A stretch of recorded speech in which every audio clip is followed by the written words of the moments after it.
everyone, it's Jay here and I'm doing the June Part 1 manga releases, and we're going to start off with In the Clear Moonlit Dusk.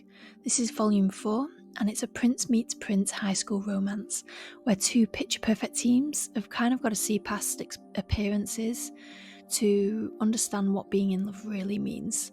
So Yoi Takiguchi has always been confused for a boy due to her handsome looks and has been dubbed a prince since childhood. But when she meets the school's other prince, Ichimura senpai, he sees her as more than just a prince. They begin to date for a trial period and Yoi begins to have feelings for him, and Ichimura is jealous of her new work colleague. So as the trial period for their dating experiment kind of comes to an end, their relationship hits a rough patch. So read to find out what happens, and that is going to be on the 6th of June. And then we have Free Life Fantasy Online Immortal Princess Volume 4. So in this one, Commander Immortal Princess Anastasia, she's just cleared a quest and doesn't want to be idle, so she gets a team of the undead together to take on an area that not everybody else can handle. So when she sets off with Skelly and Alfred, the haunted armour, they encounter a martial artist whose presence is larger than any other they've ever seen. Again, that's being released on the 6th of June. Next we have the case study of Vanitas, Volume 9. This is a Yen Press release, and since that fateful day when Vanitas crashed into Noe's life, the two have been inseparable, for better or worse, which makes the vampire the perfect puppet for Mikhail's schemes. With Dominique's life on the line, Noe will have to unveil the memories Vanitas is so desperate to keep hidden, no matter what it takes. Then we have Snow White with the Red Hair, Volume 25. So continuing to try and find a way to stop the aroma which has enthralled the northern lands, Shirayuki and company track Kaguya and Ryu to their supposed whereabouts, but all they find is an empty house and signs of a scuffle. So the journey continues with Viz Media. Got Lovesick Ellie, Volume 10. This is a Kodansha release, and here you follow plain fantasy-loving Ellie and Year 1 heartthrob Omikun. And here their relationship continues, and as they enter their second year, Ellie is freed from the shackles of her hateful and lewd thoughts and enters a realm of pure love, only for Omikun to be entered into a beauty pageant for high school boys by one of his classmates. If you want to find out what shenanigans go on there, you'll have to go and check that out. And then we have Yakuza Reincarnation Volume 6. And this is a story about an old Yakuza boss called Ryu, who is reincarnated into the body of a beautiful princess in a fantasy world. And in this volume, one of the Dark Lord's 6 somas, the Moor, has been freed and others fall before it. So what will Ryu do in this situation? And then we have Yokai Cats. This is a 7 Seas Entertainment release, and it's volume 4 in the series, which follows the daily life of yokai cats and their owners. In this volume, there is a cat that loves to wash beans, another with a tail like a mermaid, and one that eats people's dreams. Sounds crazy and a lot of fun. We have Ayashimon Volume 2. So between monstrous enemies and superpowered battles, Mario's finally living the life he's always dreamed of. But can his inhuman strength overcome Dopperakari's heat-stealing flames? And even if he does defeat the very first opponent to ever drive him into a corner, how is one bodyguard and his boss supposed to win an entire war against the Enmar Syndicate? Who knows?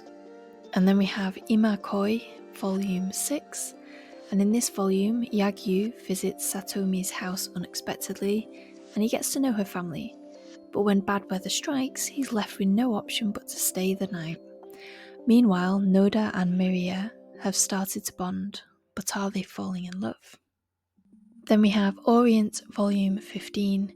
This is a fantasy action-adventure series, and in this volume, the reassembled Obsidian 8 have launched an all-out assault on the land of the setting sun.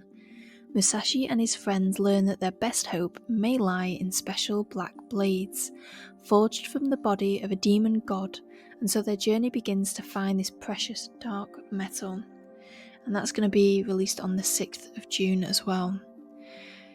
Mashley, Magic and Muscles Volume 6. For those who don't know, this is about a guy called Mash, who lives in a world where magic is everything, but he has none. He is, however, a bit of a fitness god. When it's discovered that he's got no magic, he's enrolled into a magic school where he has to beat the competition. And in this volume, the battle between Doom and Mash is nearing its climax, when something goes wrong with Mash's body. To find out what happens, you're going to have to check out this volume. Then we have The Summer You Were There, Volume 3. And this series follows Shizuku, a shy girl who hardly talks to other people and instead loses herself in creative writing, crafting a novel that she never plans to show anyone. But when Kaori, her cute and popular classmate, gets her hands on Shizuku's manuscript, everything changes. Kaori is a huge fan and suggests that they date so Shizuku can get inspiration for her writing. And in this volume, Shizuku reaches out to a girl she bullied in elementary school to apologise, but then something happens which reveals that Kaori has been keeping secrets. You want to find out what those secrets are? This will be released on the 13th of June by Seven Seas Entertainment. And next we have Prophecy, the Complete Edition. So this is a mind-twisting thriller series that has been made into an omnibus edition, and it's about a newspaper masked vigilante who broadcasts acts of vengeance before committing them. A newly formed police division tackling the new frontier of internet-based crime. So as the sun rises on the era of information, can a group of people who found themselves at the bottom of the food chain rattle society through the web and avenge a fallen friend? I think this has also been adapted into a live-action film as well, but it sounds really, really interesting. If anyone's read it, would you let me know in the comments below if it's any good, because it really, really does sound interesting. And then we have Komi Can't Communicate Volume 25. Komi is in her final year of high school, which means she's running out of time to achieve her goal of making 100 friends. She starts off strong on the first day of classes, but a cynical new classmate's bitter outlook sparks a school-wide battle royale. Can Komi make a new ally, or will pessimism win the day? The Seven Deadly Sins Omnibus 10.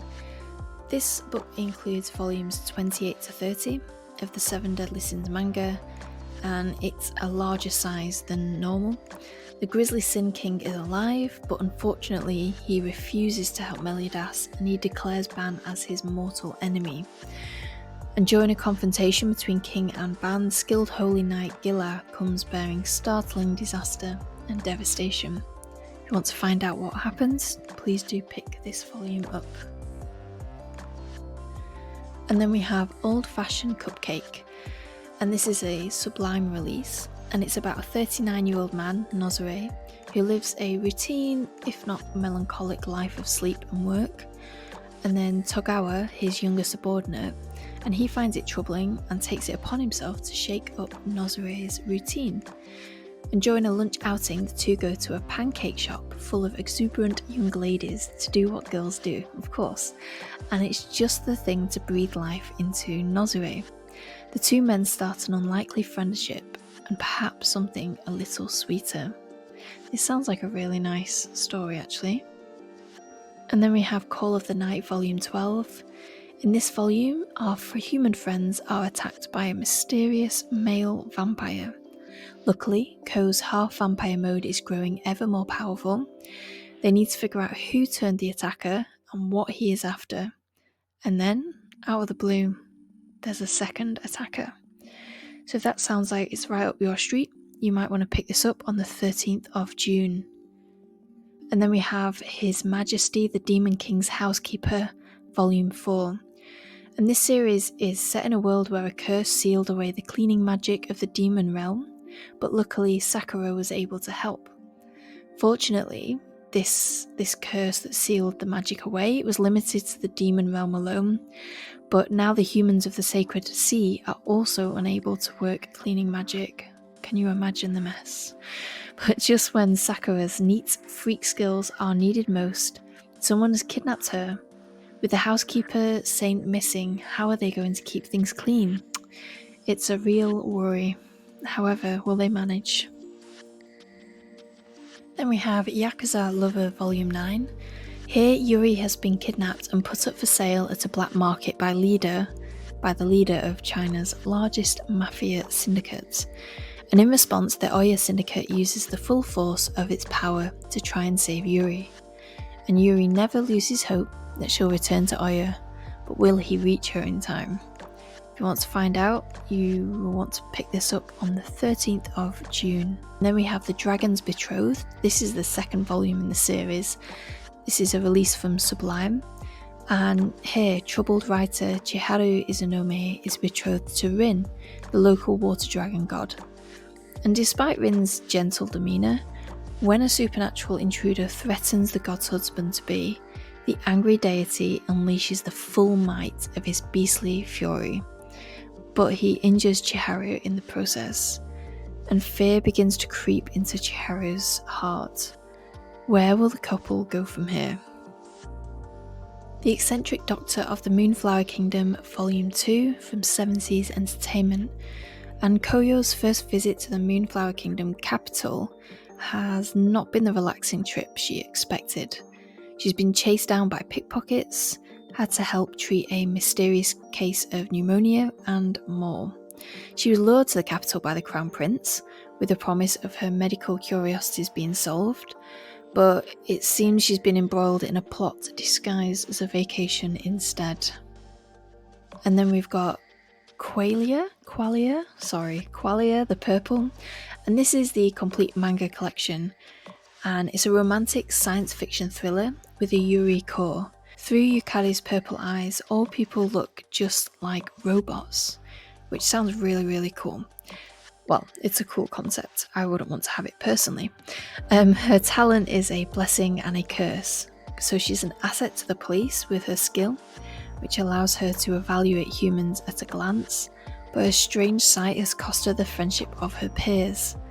Luckily, she does have one friend in her corner, Hato Gaku Manabu, a girl at her school who cares deeply for Yukari, but when Yukari is recruited to join a secret organisation, that's when the real trouble begins.